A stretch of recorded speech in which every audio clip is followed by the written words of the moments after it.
മക്കളെ എല്ലാവരും സുഖമായിട്ടിരിക്കുന്നു. അപ്പോൾ കഴിഞ്ഞ ക്ലാസ്സിൽ നമ്മൾ സൂഫി മൂവ്മെൻറ്റ് ഡിസ്കസ് ചെയ്തായിരുന്നു. അപ്പോൾ ഇന്നത്തെ ഈ ഒരു ക്ലാസ്സിൽ നമ്മൾ ഡിസ്കസ് ചെയ്യാനായിട്ട് പോകുന്നത് ഗ്രോത്ത് ഓഫ് വെർനാക്കുലർ ലാംഗ്വേജസ് അല്ലെങ്കിൽ പ്രാദേശിക ഭാഷയുടെ വളർച്ചയെക്കുറിച്ചിട്ടാണ് നമ്മൾ ഈ ഒരു വീഡിയോയിൽ ഡിസ്കസ് ചെയ്യാനായിട്ട് പോകുന്നത്. അപ്പോൾ എല്ലാവരും ശ്രദ്ധിച്ചിരിക്കണേ. നോക്കിക്കേ, Bhakti Sufi propagators use the vernacular languages to spread their ideas among common people. അപ്പോൾ ഭക്തി മൂവ്മെൻറ്റിൻ്റെയും സൂഫി മൂവ്മെൻറ്റിൻ്റെയും പ്രൊപ്പഗേറ്റേഴ്സ് പ്രചാരകർ വെർനാക്കുലർ ലാംഗ്വേജസ് അതായത് പ്രാദേശിക ഭാഷകളായിരുന്നു ഉപയോഗിച്ചിരുന്നത്. എന്തിനു വേണ്ടിയിട്ട്?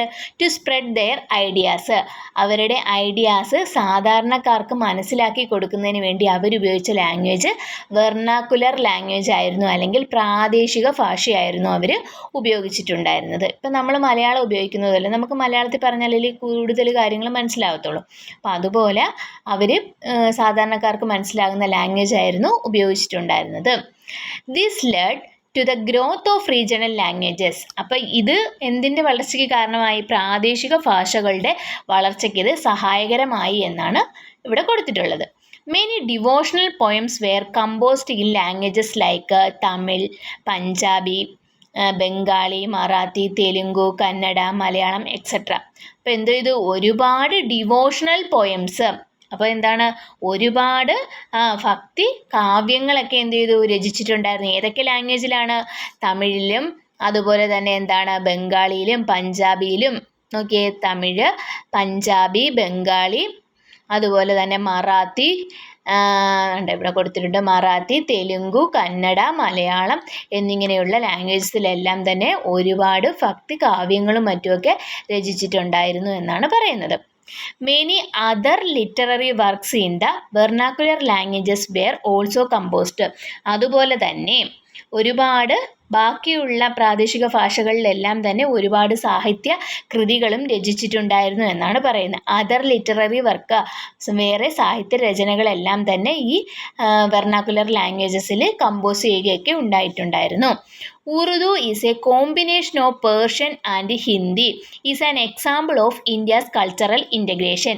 ഇന്ത്യയുടെ കൾച്ചറൽ ഇൻ്റഗ്രേഷൻ്റെ, അല്ലെങ്കിൽ എന്താണ് കൾച്ചർ എന്ന് പറഞ്ഞാൽ എന്താണ്? സംസ്കാരം അല്ലേ? അപ്പോൾ കൾച്ചറൽ ഇൻ്റഗ്രേഷൻ എന്ന് പറഞ്ഞാൽ സാംസ്കാരിക സമന്വയം. അപ്പോൾ ഇന്ത്യയുടെ കൾച്ചറൽ ഇൻ്റഗ്രേഷൻ്റെ ഏറ്റവും വലിയ ഒരു എക്സാമ്പിൾ ആയിട്ട് പറയുന്നത് എന്താണ്? ഉറുദു ലാംഗ്വേജിൻ്റെ ഉത്ഭവമാണ്. ഉറുദു എന്ന് പറയുന്ന ഏതൊക്കെ ലാംഗ്വേജ് ചേർന്നിട്ടുള്ളതാണ്? ഏതൊക്കെയാണ്?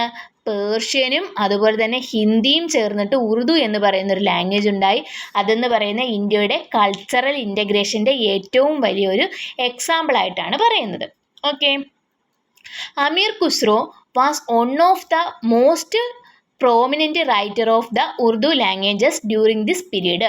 അപ്പോൾ അമീർ ഖുസ്രു എന്ന് പറയുന്നത് ആരായിരുന്നു? ഒരു പ്രോമിനൻറ്റ് റൈറ്റർ ആയിരുന്നു. ഉറുദു ലാംഗ്വേജിലെ ഒരു പ്രോമിനൻറ്റ് റൈറ്റർ ആയിരുന്നു ആ കാലഘട്ടത്തിൽ ഉണ്ടായിരുന്ന. അതുപോലെ തന്നെ എന്താണ്? കബീർസ് ദോഹാസ്. കബീറിൻ്റെ ദോഹ നമ്മൾ ഓൾറെഡി ഡിസ്കസ് ചെയ്തിട്ടുള്ള കാര്യമല്ലേ? അപ്പോൾ കബീറിൻ്റെ ദോഹാസ് എൻറിച്ച് ദ ഹിന്ദി ലാംഗ്വേജ്. അപ്പം ഹിന്ദി ലാംഗ്വേജിൻ്റെ വളർച്ചയ്ക്ക് കബീറിൻ്റെ ദോഹാസ് എല്ലാം സഹായിച്ചിട്ടുണ്ട്. അതുപോലെ തന്നെ എന്താണ്? Mahabharata, Ramayana and other works have been translated into various regional languages. അപ്പോൾ എന്താണ്? മഹാഭാരതവും അതുപോലെ തന്നെ എന്താണ് രാമായണവും ഒക്കെ എന്തോ ചെയ്തു? ഒരുപാട് ട്രാൻസ്ലേറ്റ് ചെയ്തിട്ടുണ്ടായിരുന്നു. അതായത് റീജിയണൽ ലാംഗ്വേജസ്, ഒരുപാട് റീജിയണൽ ലാംഗ്വേജസ്, അതായത് എന്താണ് അന്നത്തെ കാലഘട്ടത്തിലുണ്ടായിരുന്ന പ്രാദേശിക ഭാഷകളിലേക്ക് മഹാഭാരതവും രാമായണവും ഒക്കെ ഒരുപാട് ട്രാൻസ്ലേറ്റ് ചെയ്തിരുന്ന ഒരു കാലഘട്ടം കൂടിയായിരുന്നു അത്. This led to the rejuvenation of the language and literature. അപ്പോൾ ഇതെന്ന് പറഞ്ഞാൽ എന്താണ്? നമ്മുടെ സാഹിത്യത്തിനും അതുപോലെ തന്നെ നമ്മുടെ ലാംഗ്വേജസിനും ഒക്കെ എന്താണ്? ഒരു ഉണർവ് പ്രദാനം ചെയ്യുന്നതിന് ഇതിലൂടെ സാധിച്ചിട്ടുണ്ട് എന്നാണ് പറയുന്നത്. നോക്കിക്കേ, ഇതിനകത്ത് കഴിഞ്ഞ വർഷം ജ്ഞാനപ്പാന ചോദിച്ചിട്ടുണ്ടായിരുന്നു. അപ്പം നിങ്ങൾ ഇത് ജസ്റ്റ് ഒന്ന് ഓർത്ത് വെച്ചേക്കണം, ഈ ദ ലിറ്റററി വർക്കും ഓതേഴ്സും. അപ്പോൾ ശ്രദ്ധിച്ചേ, വെർനാക്കുലർ ലാംഗ്വേജ്, ഏതൊക്കെ വെർനാക്കുലർ ലാംഗ്വേജസ് ആണ്, അതുപോലെ തന്നെ ആ ലാംഗ്വേജിൽ എന്തെല്ലാം ലിറ്റററി വർക്ക് ഉണ്ടായിരുന്നു, ആരാണ് അതിൻ്റെ ഓതർ എന്നുള്ളതാണ് ഇവിടെ കൊടുത്തിട്ടുള്ളത്. അപ്പം തമിഴിലെ രണ്ട് പ്രധാനപ്പെട്ട കൃതികളായിരുന്നു ഏതൊക്കെ? 4000 ദിവ്യപ്രബന്ധം, തിരുമുറൈകൾ. 4000 ദിവ്യപ്രബന്ധം, തിരുമുറൈകൾ. അത് ആരൊക്കെയാണ് എഴുതിയിട്ടുള്ള? ഓതേഴ്സ് ആരൊക്കെയാണ്? ആൾവാർസ്, നായനാർസ്. ഓക്കെ, പഠിക്കണേ. അതുപോലെ തന്നെ കന്നഡ ലാംഗ്വേജ് എടുക്കുകയാണെങ്കിൽ കന്നഡത്തിലെ എന്താണ് വചനാസ് എഴുതിയത് ആരൊക്കെയാണ്? ബസവണ്ണ, അക്ക മഹാദേവി, അല്ലമ പ്രഭു. ബസവണ്ണ, അക്ക മഹാദേവി, അല്ലമ പ്രഭു. ഇനി തെലുങ്ക് ലാംഗ്വേജ് എടുക്കുകയാണെങ്കിൽ അതിനകത്ത് എന്ത് ചെയ്തു? ട്രാൻസ്ലേഷൻ ഓഫ് മഹാഭാരതം എന്ത് ചെയ്തു? വിവർത്തനം ചെയ്തിട്ടുണ്ടായിരുന്നു. ഓതേഴ്സ് ആരൊക്കെയായിരുന്നു? നന്നയ്യ, തിക്കണ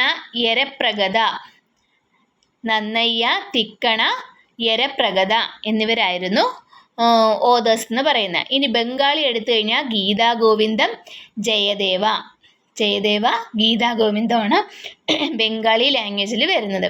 ഹിന്ദി വരുവാണെങ്കിൽ എന്താണ്? പത്മാവത്. അതിൻ്റെ ഓതർ എന്ന് പറയുന്നത് എന്താണ്? ആരാണ്? മാലിക് മുഹമ്മദ് ജെയ്സി ആണ് ഓതർ. ഇനി മലയാളമാണെങ്കിൽ ജ്ഞാനപ്പാനയുണ്ട്, ആധ്യാത്മരാമായണം കിളിപ്പാട്ടുണ്ട്, മുഹ്യുദ്ദീൻ മാല. അപ്പം ജ്ഞാനപ്പാനയാണെങ്കിൽ പൂന്താനം, ആധ്യാത്മരാമായണം കിളിപ്പാട്ട് നമുക്കറിയാം, തുഞ്ചത്ത് രാമാനുജൻ എഴുത്തച്ഛൻ. അതുപോലെ തന്നെ മുഹ്യുദ്ദീൻ മാലയാണെങ്കിൽ കാസി മുഹമ്മദാണ് ട്രാൻസ്ലേറ്റ് ചെയ്തിട്ടുണ്ടായിരുന്നത്, അല്ലെങ്കിൽ അതിൻ്റെ ഓതർ എന്ന് പറയുന്നത് കാസി മുഹമ്മദ് ആയിരുന്നു. ഓക്കെ, അപ്പം ഇത് നമ്മൾ കൃത്യമായിട്ട് ഓർത്ത് വെച്ചേക്കണം. അപ്പം ഈ ഒരു വീഡിയോ നിങ്ങൾക്ക് ഇഷ്ടപ്പെട്ടു എന്ന് വിചാരിക്കുന്നു. ഇഷ്ടപ്പെട്ടെങ്കിൽ കമൻറ്റ് ചെയ്യുക, ലൈക്ക് ചെയ്യുക, അതുപോലെ തന്നെ സബ്സ്ക്രൈബ് ചെയ്യുക. ഓക്കെ.